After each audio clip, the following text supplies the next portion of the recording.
Líderes de 43 países e da União Europeia reunidos na Cúpula do Clima aprovaram hoje a Declaração de Belém. O documento une a ação climática à luta contra a fome e a pobreza. Assunto para Cristina Lemos, que conversa ao vivo com a gente. Oi, Cris, boa noite para você. Quais são as definições trazidas por esse documento? Olá, Renata, boa noite para você, para o Gustavo. A gente transmite diretamente aqui da Blue Zone, a zona azul da COP30. Você está vendo atrás de mim esse magnífico globo terrestre. Essa é uma área restrita, apenas autoridades e pessoas credenciadas podem circular. Na verdade, não podem ainda, porque a COP30 não começou, mas nós conseguimos acesso. E por que eu digo isso? Porque neste momento há uma espécie de distensão aqui no ambiente do pavilhão da COP, porque está terminando a cúpula dos líderes, a cúpula do clima, e terminou redondinha para o Brasil. O documento, a Declaração de Belém, que é o documento mais importante desses 2 dias da reunião dos líderes mundiais, está no exato modelo e formato proposto pelo Brasil, que é essa inédita conciliação de metas climáticas com justiça social. Um olhar para as populações mais pobres, mais vulneráveis e que são claramente as mais afetadas de forma trágica pelas mudanças climáticas. Então, um golaço para a diplomacia brasileira que consegue emplacar esta declaração e a batiza de Declaração de Belém.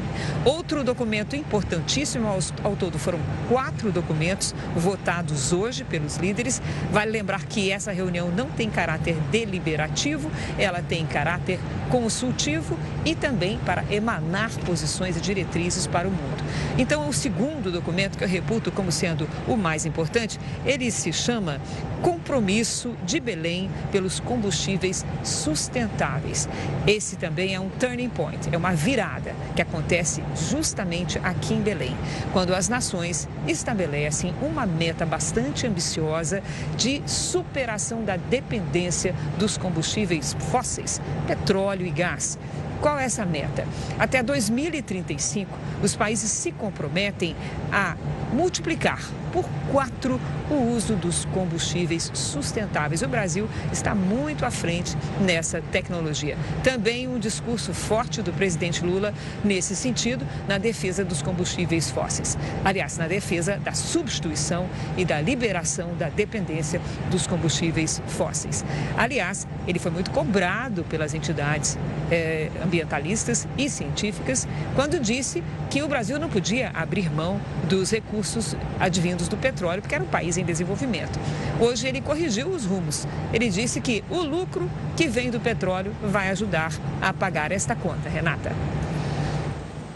Cris, com o encerramento da cúpula do clima, como é que fica a expectativa para o início da COP30? Diante do que você viu até, o que a gente pode esperar do encontro? Eu quero relembrar algo que você falou nesses últimos dias, justamente do fundo, que você falava que esse fundo era algo que o Brasil batia muito na tecla.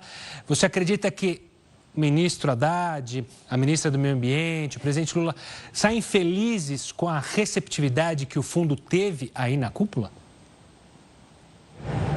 Certamente, muito bom você tocar nesse assunto, Gustavo, porque o que acontece é o seguinte: o fundo é um mecanismo novo que não é baseado em doação. Ele é baseado em aporte de recursos públicos e privados. O ministro Haddad havia estabelecido um teto de recursos públicos, que é na casa dos 10 bilhões de dólares. O Brasil entrou com 1 bi, a Indonésia com 1 bi, a Noruega com 3 bi, a França com meio bi e Portugal com 100 milhões de euros.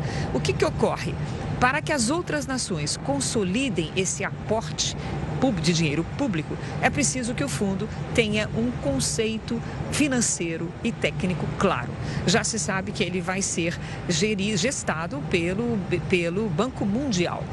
O dinheiro do Brasil vai sair do BNDES. Isso ficou claro hoje numa nota que o governo distribuiu. E o ministro Fernando Haddad agora vai conversar com os ministros de Fazenda dos outros países potencialmente investidores. Há uma lista grande.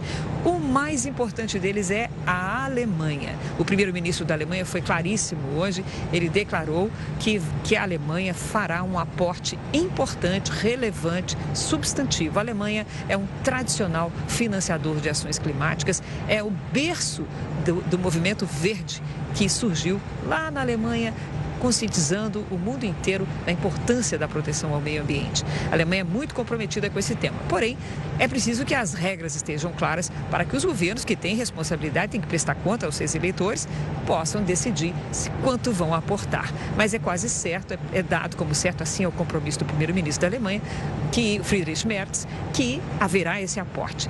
Então, eu diria que o governo brasileiro teve uma iniciativa muito relevante ao lançar este fundo, que é o TFFF, é o Fundo de Proteção às Florestas Tropicais para Sempre, e tudo indica que será bem sucedido. Há investidores privados que já manifestaram o interesse em fazer os primeiros aportes, entre eles um famoso bilionário, e aí que já se manifestou em favor do fundo.